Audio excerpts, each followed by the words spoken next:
Cosa vuol dire Rastafari? Chi era la regina di Saba? Dove si trova l'arca dell'alleanza? E in tutto questo il reggae che c'entra? Per scoprirlo faremo insieme un viaggio. Andremo in un luogo dove la vita ha un senso, dove le persone vivono in armonia e tutti sono felici. Quel luogo si chiama Zion. Io ci sono stato, mi ci ha portato Bob Marley. E oggi ci porterò a voi, ma il viaggio per arrivarci è lungo e comincia da molto lontano, quindi mettetevi comodi, ma non troppo, perché stretta è la porta e intricata la via che conduce a Zion. Narra l'antico libro etiope Kebra Nagast che tutto ebbe inizio ben 3000 anni fa, ovviamente con un'appassionante storia d'amore, quella tra Salomone, il più saggio dei re di Israele, e la regina di Saba, antico nome del regno d'Etiopia. La regina si chiama Makeda, è pura e splendida e appena sente il suo mercante Tamrin parlare di Salomone decide di partire per poterlo conoscere e imparare da lui. Così Makeda attraversa il deserto e affronta il difficile viaggio dall'Etiopia a Gerusalemme e quando finalmente incontra Salomone si innamora della sua saggezza a tal punto da decidere che da quel momento in poi non avrebbe più venerato il sole come i suoi antenati, bensì il creatore del sole e di tutto, ovvero Dio. Salomone, ammaliato dalla sua bellezza, vorrebbe Makeda in sposa, ma la regina è vergine e tale vuole tornare al suo regno. Allora il saggio re, per l'ultima sera insieme, elabora un piano. Fa cucinare una cena molto speziata e piccante, senza però acqua da bere, dopodiché invita Makeda a dormire nella sua stanza. La regina risponde: acconsento, ma a una condizione, se mi prometti che non mi prenderai con la forza, bensì dormiremo in letti separati. E Salomone dice: te lo prometto certo, ma solo se tu mi prometti che non prenderai con la forza niente di mio, senza chiedere il permesso. Al che Makeda si mette a ridere: mio re, non ho certo bisogno di rubare perché sono una regina e tutto ciò che il mio cuore desidera è la saggezza. Dunque entrambi giurano, poi vanno a coricarsi in letti separati e Salomone, dopo aver messo una brocca di acqua fresca sul tavolo, finge di dormire. Makeda, dall'altra parte della stanza, pensa che il re stia dormendo e si alza per prendere un po' d'acqua in punta di piedi. Ma subito Salomone la interrompe. Così hai rotto il nostro giuramento, dice. E lei? Solo perché ho preso un po' d'acqua? E lui? C'è forse qualcosa sulla terra che valga più dell'acqua quando si è assetati? Silenzio. Quindi siamo entrambi liberi dal giuramento, risponde la regina, prima però lasciami bere la tua acqua. E così i due passano la notte insieme. E quando Salomone si addormenta, fa un sogno. Sogna che il sole brilla sul suo regno, sempre più luminoso, a tal punto che il popolo di Israele lo caccia via per non bruciarsi. Allora quel sole si sposta e comincia a brillare sull'Etiopia, che lo accoglie a braccia aperte. L'indomani mattina la regina deve partire e il re, prima di lasciarla, le dona un anello dicendo: portalo con te e se sarà incinta dì al nostro figlio di tornare qui con questo segno per essere incoronato re dopo di me. Così i due si salutano, sapendo che non si sarebbero mai più visti, e Makeda parte per la propria terra. E in effetti la regina è incinta e appena raggiunge l'Etiopia partorisce un bambino che in onore di Salomone chiama Baina Lechem, ovvero il figlio del saggio, più tardi noto a tutti come re Menelik. Il bambino cresce solo con la madre e quando la interroga sul padre, lei gli risponde: io sono tuo padre e tua madre, mettendo a tacere ogni dubbio. Finché un bel giorno, si sa come funziona tra ragazzi. Gli amici gli rivelano che suo padre è il re di Israele e così all'età di 22 anni Menelik decide di partire dall'Etiopia per andare a conoscere re Salomone. Makeda, suo malgrado, acconsente, ma essendo madre ancor prima che regina, lo fa accompagnare dal mercante Tamrin, dicendo: ti chiedo solo di riportarlo indietro da me, sano e salvo. Poi il figlio parte e attraversa il deserto sulle orme della saggezza, come sua madre prima di lui. E appena Menelik giunge nel regno di Israele dopo il lungo viaggio, i servi di Salomone lo scambiano per il loro re, tanto si somigliano. Allora Salomone ordina di portare subito il ragazzo da lui e quando finalmente si incontrano, Menelik gli dà l'anello per farsi riconoscere. Ma il re apre le braccia e dice: non c'è bisogno di questo segno, figlio mio. Mi avevano detto che eri simile a me e invece sei uguale a mio padre Davide nei giorni migliori della sua giovinezza. I due si abbracciano e Salomone insiste affinché il figlio sia incoronato re di Israele dopo di lui. Ma Menelik risponde: questo regno è magnifico, non manca niente, è vero, eppure per ognuno di noi non c'è luogo tanto amato come la propria terra, quindi lasciami per favore tornare nel regno di mia madre. Salomone resta molto dispiaciuto, si arrovella per capire come risolvere la situazione, ma alla fine ovviamente trova una soluzione delle sue, ovvero unire i due regni e mandare i figli dei saggi di Israele in Etiopia assieme a Menelik, in modo da stabilire un regno unico nel nome di un unico Dio, Giavè. Tutti acconsentono, il problema sembrerebbe risolto, però c'è sempre un però, anche nel regno di Salomone. Dovete infatti sapere che la vera ragione per cui Salomone, figlio di Davide, era tanto saggio da poter costruire edifici immensi, così saggio da parlare anche con gli uccelli e gli animali che andavano da lui a chiedere consiglio, era fondamentalmente una, perché aveva l'arca dell'alleanza. La famosa arca che sancisce l'alleanza tra Dio e l'uomo e lo fa attraverso 10 semplici comandamenti, il Decalogo, ricevuto da Mosè sul monte Sinai, da cui il nome Zion, ovvero Zion. È l'arca, la più potente delle armi, la vera ragione della saggezza di Salomone e dello splendore del suo regno. Per questo i figli dei saggi di Israele si accordano tra loro e dicono: se proprio dovremo andarcene, almeno che Nostra Signora di Zion, l'arca dell'alleanza, venga con noi. E così elaborano un piano, fanno costruire una copia in legno e la sostituiscono nottetempo all'arca originale, senza dire niente a Menelik. E il giorno seguente è il momento della partenza. Con grandi celebrativi Salomone fa incoronare suo figlio re d'Etiopia e Israele insieme, con il titolo di Davide II, in onore del nonno. E quando la carovana deve partire, tutta la città di Gerusalemme si dispera, salutando i figli dei saggi e il giovane re, e anche se non lo sanno, in cuor loro piangono, perché stanno perdendo l'arca che li rendeva il popolo eletto da Dio.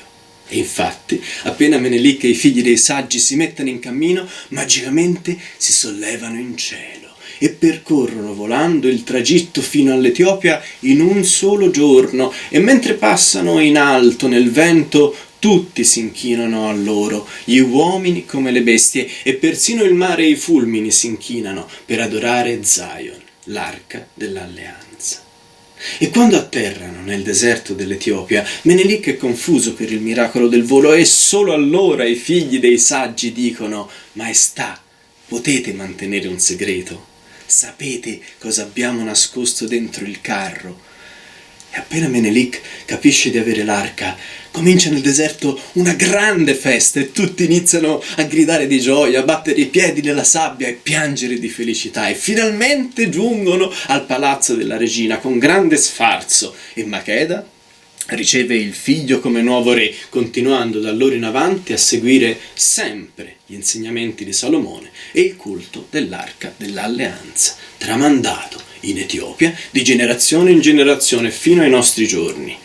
Arca che infatti ancora oggi si trova in Etiopia, più esattamente presso la cattedrale di Nostra Signora di Zion, nella cattedrale di Aksum, in Tigray. Provare per credere. È lì che si trova Zion, se la state cercando. Soddisfatti? Ottimo. Allora io posso andare. Come dite? E non potete prendere un aereo? Che vi ci devo portare io? Va bene, in effetti io ho promesso di portarvi a Zion e manca ancora l'ultimo pezzo di strada. Allora, prendiamo fiato un attimo e facciamo un salto di ben 225 generazioni dopo Salomone, ovvero 224 dopo Menelik, arrivando alla soglia dei nostri giorni. Per l'esattezza andiamo al 2 novembre 1930. Giorno in cui in Etiopia viene incoronato imperatore un discendente diretto di Menelik stesso. Nato come Tafari Makonnen, aveva già assunto il titolo di Ras prima di essere incoronato Negusa Nagast, cioè re dei re, col nome di Haile Selassie, che significa potere della Trinità. Proprio così, stiamo parlando di Ras Tafari. La cosa curiosa è che pochi giorni dopo, dall'altra parte del mondo, precisamente in Giamaica, un sindacalista chiamato Marcus Garvey pubblica sulla rivista da lui fondata The Black Man un breve articolo dove associa Ras Tafari a una profezia biblica dal libro dei Salmi che dice: l'Etiopia tenderà le mani a Dio. Una frase semplice, ma evidentemente i tempi erano maturi. Il desiderio di emancipazione degli afrodiscendenti era in quegli anni talmente esasperato in Giamaica che molte persone, dopo aver letto quell'articolo, vedono in Haile Selassie l'avverarsi non solo dei Salmi, ma anche di un'altra profezia, contenuta nel libro dell'Apocalisse. Quella sulla seconda venuta di Cristo sulla terra in veste regale, ovvero la parusia, per annunciare il giorno del giudizio. Ora, forse vi starete chiedendo, ma in Giamaica erano tutti teologi dediti all'escatologia? Non esattamente. Per rispondere vanno sottolineati al volo 4 punti. Anzitutto che l'isola di Giamaica, per la sua ubicazione geografica, era stato il principale porto di smistamento degli schiavi dai tempi di Cristoforo Colombo e suo figlio Diego.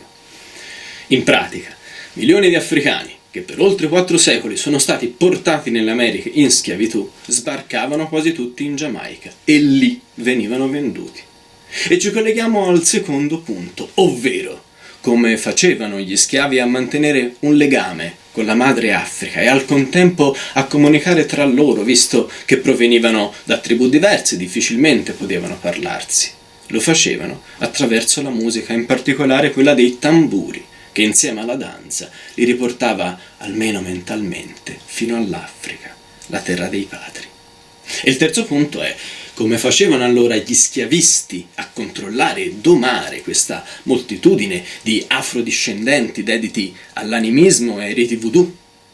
Lo facevano attraverso la Chiesa, tanto che la Giamaica è l'isola con maggior concentrazione di chiese di tutto il mondo. Ci sono chiese ovunque ancora oggi dove, da sempre, la liturgia è profondamente legata alla musica. Basti pensare al gospel e ai suoi derivati nella black music.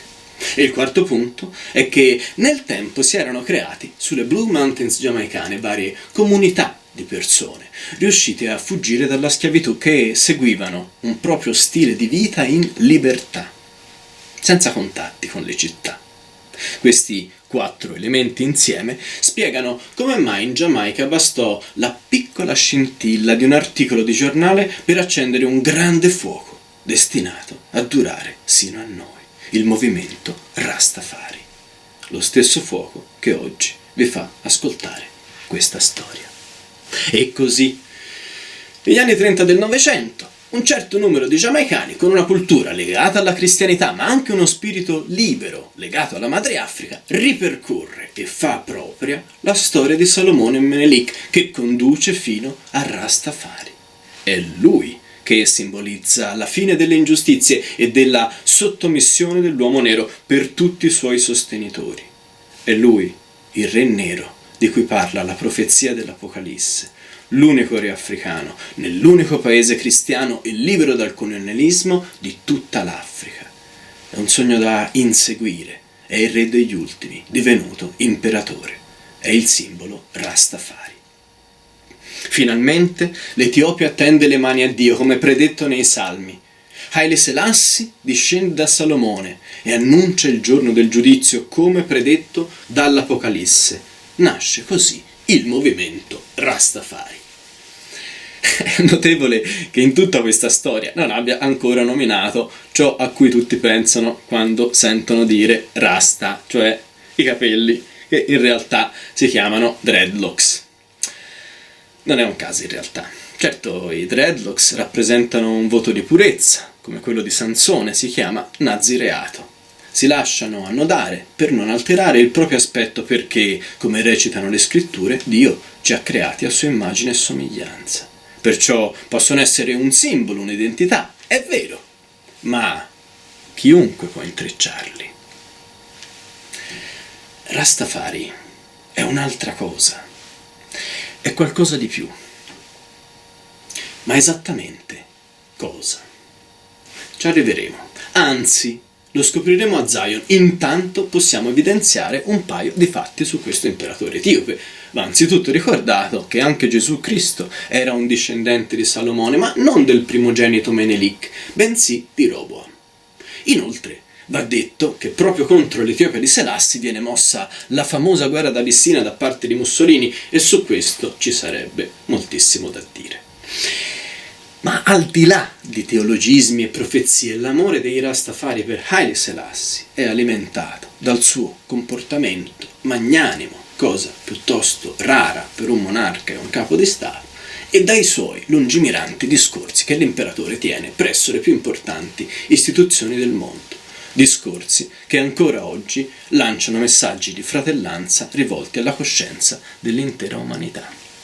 E soprattutto Rastafari rappresenta per tutti i diseredati il sogno di poter tornare da liberi nella terra dei padri, la biblica Etiopia. In poco tempo, dopo l'incoronazione del 1930, succedono quindi molti eventi. Anzitutto l'invasione dell'Etiopia da parte degli italiani, dal 1935 al 1941, che come predetto da Selassie a Ginevra, "It is us today, it will be you tomorrow", è solo un anticipo della forza distruttiva nazifascista che colpirà il mondo poco dopo. Comunque va sottolineato che in Etiopia Haile Selassie è sempre visto come imperatore, mai come seconda venuta del Cristo. In Giamaica invece il movimento Rastafari continua a crescere, però sembra destinato a restare confinato sull'isola. Almeno fino al 1966, anno in cui per la prima e unica volta l'imperatore Selassie visita la Giamaica. A quel punto c'è un ragazzo qualsiasi, come ero io, come siete voi, che non ha niente in cui credere, non ha niente da fare e per di più è povero, ma che dopo la visita di Rastafari sull'isola rimane letteralmente folgorato, e quel ragazzo si chiama Bob Marley.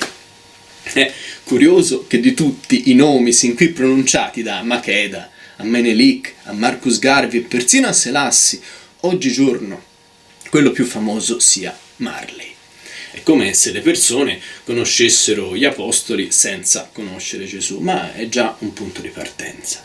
E cosa fa questo Bob Marley? Semplicemente prende una chitarra e si mette a suonare su un nuovo ritmo in levare appena nato in Giamaica e figlio della black music, il reggae, la musica degli ultimi e dei ribelli. E dopo la visita di Selassie sull'isola inizia a comporre canzoni Rastafari, né più né meno, ma ancora una volta i tempi sono maturi e il suo messaggio è talmente potente da arrivare nei 5 continenti e portare non solo il reggae in ogni angolo del mondo, ma anche, per chi come voi vuole ascoltarla, la cultura Rastafari. E certo, Bob Marley e il reggae hanno ancora molto da dire. Ma intanto facciamo un ultimo salto nel tempo per concludere questa storia e avvicinarci a noi. Arriviamo all'estate del 2001, ma non a settembre, poco prima, a fine luglio, in Italia. 3 giorni. Dice niente? Carlo Giuliani? Esatto. Stiamo parlando del G8 di Genova. Quel giorno di fine luglio è stato per me come la visita di Selassie in Giamaica, anzi, più esattamente è stato l'annuncio del giudizio universale. Sul G8 di Genova ci sarebbe molto da dire. Ma dirò solo che da quel 21 di luglio, di 21 anni fa, ho trovato nella spiritual Rastafari la mia vita e mi sono dedicato alla diffusione di questo messaggio, di questa storia, con sincero amore. Per prima cosa ho fatto la tesi di laurea su Bob Marley, che poi è divenuto il libro Rasta Marley, le radici del reggae.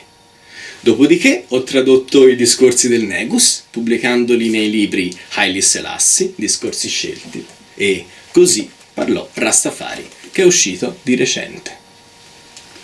Ma soprattutto ho tradotto sia in italiano che in spagnolo la Bibbia Rastafari, il Kebra Negest, che in lingua Gets significa la gloria dei re. L'antico testo etiope, che è il libro di riferimento per tutti i Rasta e da cui è tratta la storia di Makeda e Menelik e dello spostamento dell'arca in Etiopia. Dopo aver studiato in Giamaica e creato un'associazione Rastafari in Spagna, sono arrivato finalmente a imparare nei monasteri etiopi 11 anni fa. E giunto qui alla ricerca dell'arca perduta, alla fine ho iniziato a lavorare come guida specializzata qui in Etiopia e ancora oggi sono manager del tour operator etiope che si chiama Simen Eco Tour, con sede ad Addis Abeba. Quindi chi vuole venire in Etiopia con noi può contattarci molto volentieri. Scriveteci. Quasi dimenticavo, mi chiamo Lorenzo Mazzoni per gli amici ai Renz. E adesso, eccoci qua, nel 2022, dopo un paio di anni di pandemia, da cui ognuno ha tratto le proprie riflessioni, e anche la guerra civile qui in Etiopia è finalmente finita. E io vi devo chiedere scusa per varie ragioni. La prima è che vi avevo promesso di portarvi a Zion, in un luogo dove tutti sono felici, ma alla fine vi ho raccontato solo una storia. Diciamo allora che proverò ad accompagnarvi sino alla porta e poi ognuno sarà libero di entrare, se riuscirà.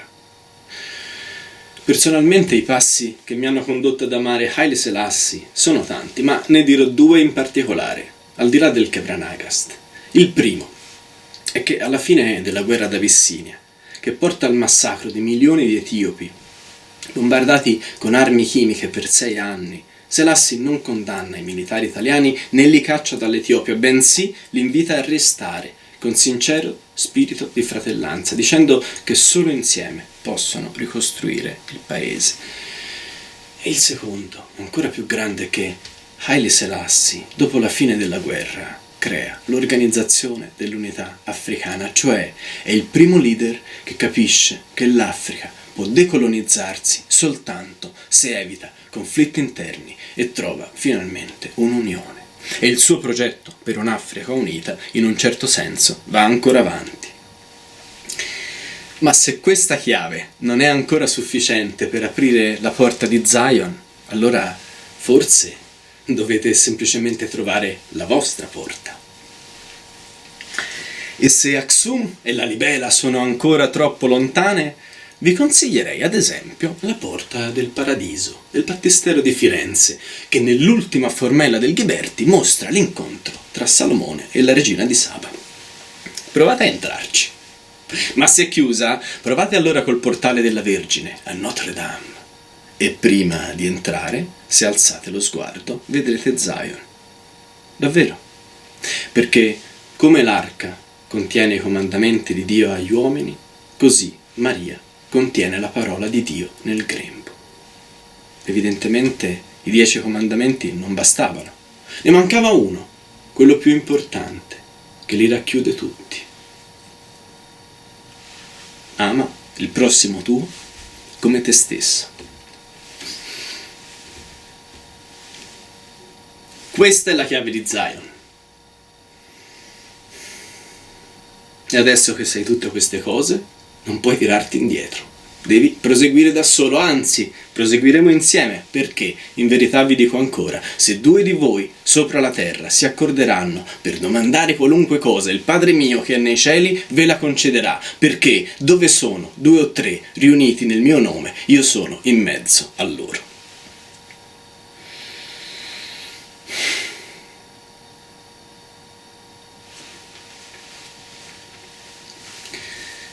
Dove conduca il cammino Rastafari e dove si trovi Zion, spetta solo a noi deciderlo.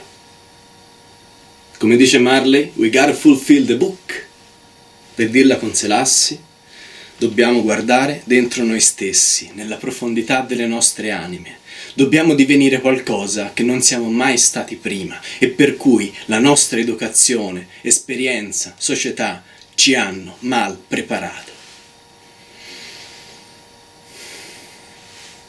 Dobbiamo diventare più grandi di quanto non siamo mai stati, più coraggiosi, più grandi nello spirito, di maggiori prospettive. Dobbiamo divenire membri di una nuova razza, superando meschini pregiudizi, prestando la nostra ultima fedeltà non alle nazioni, ma ai nostri simili, all'interno della comunità umana.